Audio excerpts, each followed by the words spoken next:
How do you currently benefit from the trust that you set up where, let's say, you're still living, right? And how do you currently benefit from the books that you currently have in terms of, like, let's say, withdraw that money to use it for your personal benefit? And if yes, like, what's the difference between that and then just using like a normal account to do that?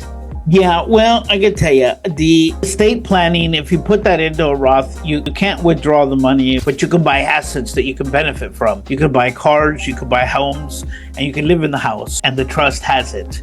The biggest benefit that I can say is a living benefit, right? Because most of the benefits are when you pass. The biggest benefit that you can have by having an estate plan in place is that it's protected. It's protected stronger than the corporate veil of an LLC, of a corporation. It's stronger than that because you don't own it, you only control it. So by you controlling it, it can generate. So when it generates income, if you have it into a retirement mechanism, a tax shelter, it can become that, but you have to put those mechanisms inside the living trust. So the living trust is just a shelter to be able to help you and shelter you from that and protects you. That's why we always say it's a foundation, because the first part is creating, the second part is protecting, and which is keeping.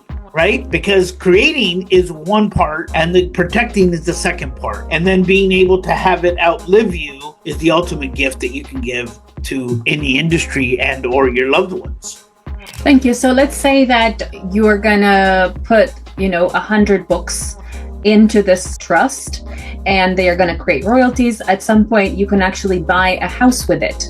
Yeah? And then that is correct. And then the house will actually be owned by the trust. But you, whilst living, you are going to be the first beneficiary of it? Is that how it works? Yeah, you are the trustee. In other words, for example, the income that we get from our books, we buy businesses. Because in California, the houses are too expensive now. I mean, an 800 square foot house is $1 million, right?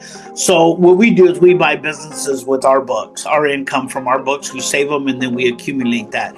So that income gets distributed into the trust and then that gets accumulated. How you benefit is by living inside the house and not having to pay rent. That's your benefit because the trust owns it. And part of your benefit is to stay there. It's just an expense to the trust for being able to operate your business out of the home. Okay, that's so interesting. So tell us, what other benefits are there for setting up this estate plan, and how would someone get started to kind of start? Okay, well, look, the biggest benefits is going to be for your beneficiaries and your loved ones. That's the biggest benefit. 1 and 2, you're going to save probate costs and court costs. So when you pass, what happens to your assets? So how you get started is you go to estate.prep, estate.doc, prep, with like preparation. And you go to the checkout page. If you use our coupon code of Awake Titans, you get $1,000 off to all of the listeners that take action now, and we'll be able to walk you through the entire process. You're going to get an email. We're going to contact you and we're going to walk you through the estate planning process. And it's a comprehensive estate plan. Comprehensive, which means it's the most detailed estate planning that can be done. And it's recognized by all 52 states in America.